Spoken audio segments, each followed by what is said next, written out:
So, folks, high noon for Speaker Mike Johnson, and that's the subject of the riff. Yes, it was high noon today on the floor of the House of Representatives as Michael Johnson was finally reelected to be Speaker in the 119th Congress by a huge vote of 218 to 215. Now, maybe a wee bit of a stretch, but all this kind of reminds me of the great cowboy movie High Noon, starring Gary Cooper and Grace Kelly. Cooper won an Oscar for his role where he had to clean out the bad guys. And in fact, at the end of the movie, he shoots the worst criminal in town. Now, it wasn't exactly like this on the floor of the House today, but in the end, Mike Johnson was able to persuade dozens of GOP rebels, including some friendly persuasion, I guess, with Donald Trump for the last two holdouts. So the Gary Cooper metaphor, not precise, but you get the picture. Speaker Johnson gave a strong acceptance speech touching on the key elements of President Trump's mandate for change agenda. Here's one of them. Take a listen. We will act quickly, and we will start by defending our nation's borders. That's the number one priority.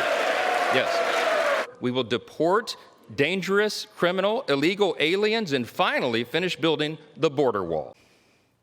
All right, after the wall, then the Speaker promptly moved into pro-growth tax cuts. Take a listen to this one. After 4 years of high inflation, we have a big agenda. We can fight high inflation, and we must. We'll give relief to Americans, and we'll extend the Trump tax cuts. All righty. Unfortunately, when President Trump does take office, he's going to be stuck with the remnants of Bidenflation, caused in part by insane, last-minute, lame duck Biden spending and a Federal Reserve that is mistakenly monetizing Biden's deficits by cutting interest rates and inflating the money supply. Unless Mr. Trump's supply-side tax cuts and deregulation is quickly put into place, this new year 2025 could turn out to be very disappointing for the broad working-class coalition that gave Mr. Trump such a resounding electoral victory.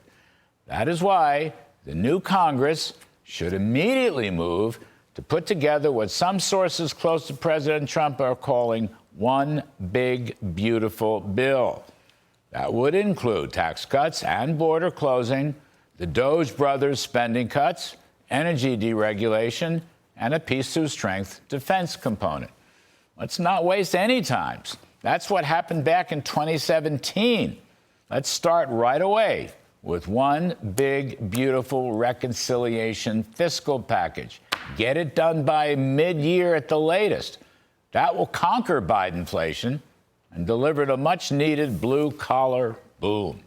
And that is the riff for this evening.